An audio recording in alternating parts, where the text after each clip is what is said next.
ದರ್ಶನ ಅಂದ್ರೆ ಇಡೀ ಜಗತ್ತಿಗೆ ದರ್ಶನ ಕೊಡೋದು ಸೂರ್ಯ. ಹೌದಮ್ಮ, ಅದು ಆಗ್ಬೋದು. ನೀವು ದೇವ್ರ ದರ್ಶನ ಮಾಡಿಲ್ಲ, ಇಲ್ಲಿ ಬಂದ್ರಿ ಅಲ್ವಾ? ನೋಡ್ದ, ನನಗೆ ಗೊತ್ತಿಲ್ಲ, ಸುಮ್ಮನೆ ಆ ಕಡೆ ದೇವ್ರ ದರ್ಶನ ಮಾಡಿಲ್ಲ ಅವರು. ದರ್ಶನ ಅಂದ್ರೆ ಮನುಷ್ಯರಿಗೆ ಏನು ಪ್ರಾಪ್ತಿ ಆಗುತ್ತೆ ನಮ್ಮ ಶ್ರಮದಿಂದ, ನಮ್ಮ ಶಕ್ತಿಯಿಂದ, ಎಲ್ಲವೂ ದರ್ಶನ ಅದು. ಹೌದಲ್ಲ? ಹೌದು ಹೌದು. ಏನಾಗುತ್ತೆ, ಕೆಲವು ಕಡೆ ನಾವು ಈ ಭೂಮಿ ಚೆನ್ನಾಗಿದೆ ಅಂತಾನೆ ತಗೋತೀವಿ, ಅಲ್ಲಿ ಏನು ಬೆಳೆಯಲ್ಲ. ಭೂಮಿ ಚೆನ್ನಾಗಿರುತ್ತೆ ನೋಡಕ್ಕೆ, ಏನು ಬೆಳೆಯಲ್ಲ, ಗೊತ್ತಾಗಲ್ಲ ನಮಗೆ. ಇಲ್ಲಿ ತಗೊಂತಾಗ ಬೆಳೀತದ ಬೆಳೆಯಲ್ವಾ, ಇಲ್ಲ ಇಲ್ಲ ಅಂತ ಕೇಳಿದ್ರೆ ಮುಂಚೆನೆ ಹೆಂಗೆ ಹೇಳೋದು ನಾವು.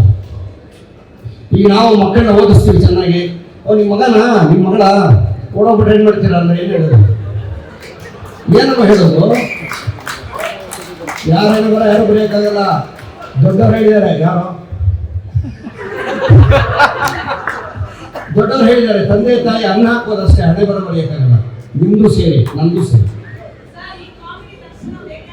Thank you. ಇಲ್ಲಿ ಇದರ ಕಾರ್ಯಕ್ರಮ ಹಾಗೂ ಮುಕ್ತಾಯವಾಗಿದೆ.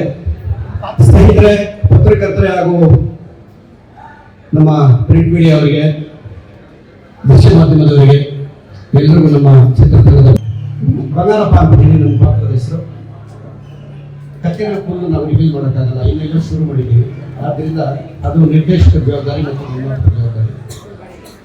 ನನಗೆ ನಿಜ ಜೀವನದಲ್ಲಿ ಒಬ್ಬಳೆ ಮಗಳು, ಈ ಸಿನಿಮಾದಲ್ಲಿ ಇಬ್ಬರು ಮಕ್ಕಳು. ಆ ಸದ್ಯೆಲ್ಲ ನೆನಪುದೆಲ್ಲ ಮಾಡ್ಕೊಂಡ್ಬಿಡ್ತೀನಿ.